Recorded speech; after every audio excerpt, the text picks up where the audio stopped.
प्रभु जाने को आहे, बसो के ही ग्रामा, धोती फटी सिलटी दुपटी, अरुण पाए नहीं सामा। क्या कहते हैं? द्वार खड़ो दुज दुर्बल, रहो चकितो वसुधा विराम। द्वार द्वार खड़ो दुज दुर्बल, रहो चकितो वसुधा विराम। को धाम बता नाम सुदामा,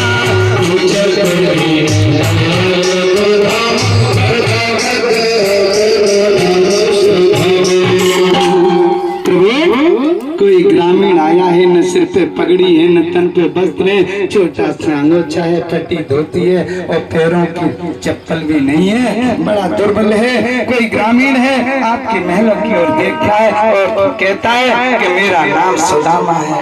मेरे भगवत प्रेमियों, जो कन्हैया ने सुने कि सुदामा कौन, के सुदामा, ओ मेरा बचपन का मित्र सुदामा, सुदामा ऐसा कहते भगवान वहां से दौड़ पड़े। कहीं मुरली, कहीं मुकुट, कहीं पीतांबर गिरा और दास दासियों से ठोकर खाते हुए चलने लगे।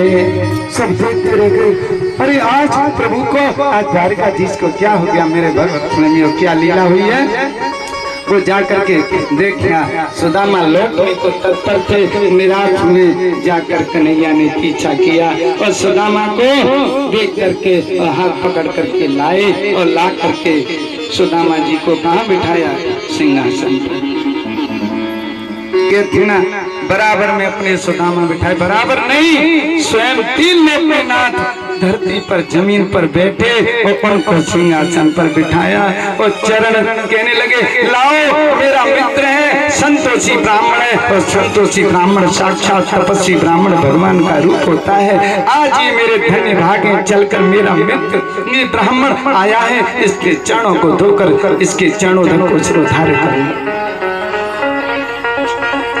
अब तो जल मंगाया सेवकों से, धीरे धीरे जमीन पे बैठ के कन्हैया उनके पैरों पे हाथ फेरने लगे। तो फटी हुई एड़ियां और बिमाई, कांटों के गुच्छ जो लगे हुए। जो प्रभु ने देखा करुणा के सागर, आज अपने मित्र की इस हालत को देख करके मेरे गोविंद की आंखों से आंसू बहने लगे। क्या कह रहे हैं? कैसे भी हाल बिबाइन सौंभे, कंटक जाल गढ़े पुनि जोए। हाय महादुख पायो सखा, आए नहीं तैन की दिन खोए। देखी सुदामा के दिन दशा, देखी सुदामा के दिन दशा, करुणा करी के करुणा निधि रे। अरे भरत को हाथ छुआ नहीं, नैनन के जल सो पग धोए। पानी भरत को हाथ छुआ नहीं, नैनन के जल सो पग धोए। अब तो मेरे गोविंद ने देखा कि मेरे मित्र के पैरों में कांटों के गुच्छ लगे हुए हैं। इतना चर्चा, ऐसी तो दशा। अब तो स्वयं को प्रभु धिक्कार करके रोने लगी। आंखों से प्रेम के आंसू ऐसे उमड़े कि पानी परात को हाथ छुओ नहीं, नैनन के जल पग धोए। परात के पानी को मेरे गोविंद ने हाथ नहीं लगाया। आंसुओं की लड़ी लग गई, झरझर आंसू सुदामा जी के पैरों पर टपकने लगे। आज चरणों को धोने लगे। कहने लगे, दादा सुदामा धिक्कार है, प्यार है कि दुनिया के लोग मुझको त्रिलोकी का नाथ कहते हैं और मेरा मित्र इस तरह दुखों में पड़ा हुआ है, मैं मित्र कहलाने के लायक नहीं। धिक्कार है ऐसे मित्र को, उसका मित्र संकट में पड़ा रहे। मैं तो सुदामा इस राजपाट में तुझको भूल गया, पर इसमें दोष केवल मेरा नहीं, दोषी तो तू भी है। मैं तुझको भूल गया, पर क्या दादा सुदामा तुझको अपने मित्र कन्हैया पर इतना भरोसा नहीं था?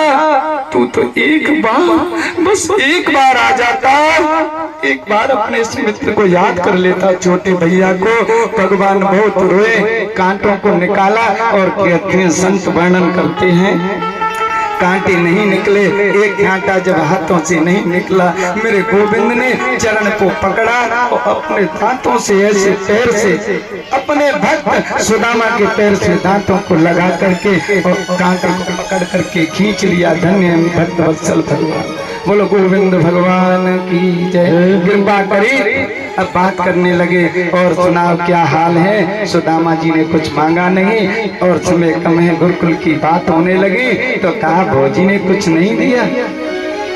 इन्होंने देखा कि बगल में कुछ है और गुरुकुल की बात कैसी दादा आंधी आई और क्या हुआ, और झपट करके पोटली छीन ली और चावल खाने लगे।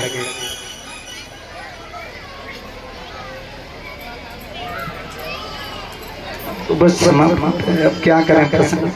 जब चावल खाने लगे कहते एक मुट्ठी खाई, दूसरी खाई, जब तीसरी मुट्ठी खाई कहते रुक्मिणी जी ने हाथ पकड़ लिया। हाथ गयो प्रभु को कमला गए, नाथ का हाथ नित धारी, कंदुल खाई मुट्ठी दोई दिन, खाई मुट्ठी तीसरी अपना दे,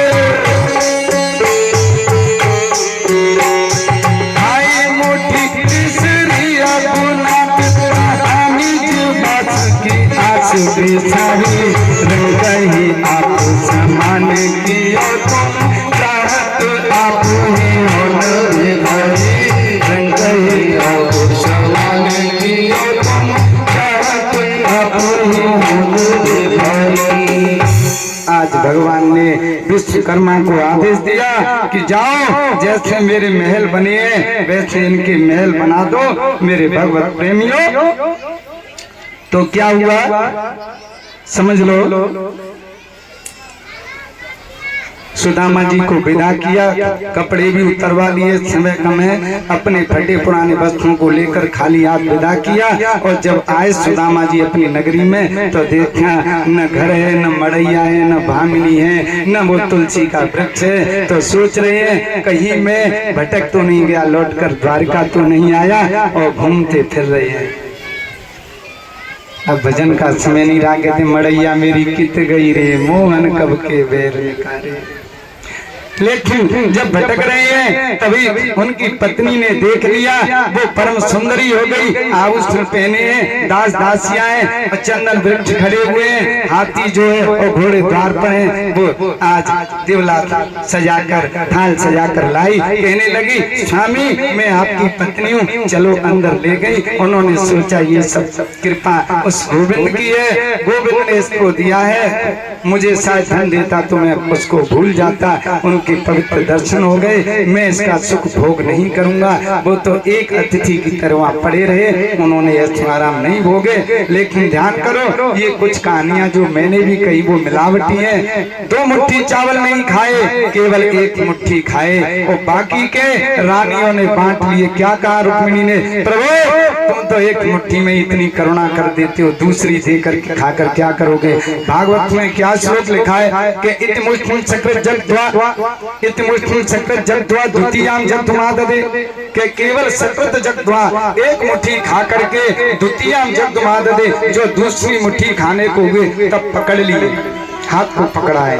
तो भागवत में लिखा है कि केवल एक मुट्ठी खाई, पर कहानी कथाओं में रस बनाने के लिए कवि नरोत्तम दास ने कह दिया है कि 2 मुट्ठी खाई थी और तीसरी पकड़ा। ऐसा नहीं है, भागवत जी में केवल लिखा है कि एक मुट्ठी खाई, एक ही पर्याप्त थी। बोलो गोविंद भगवान की जय।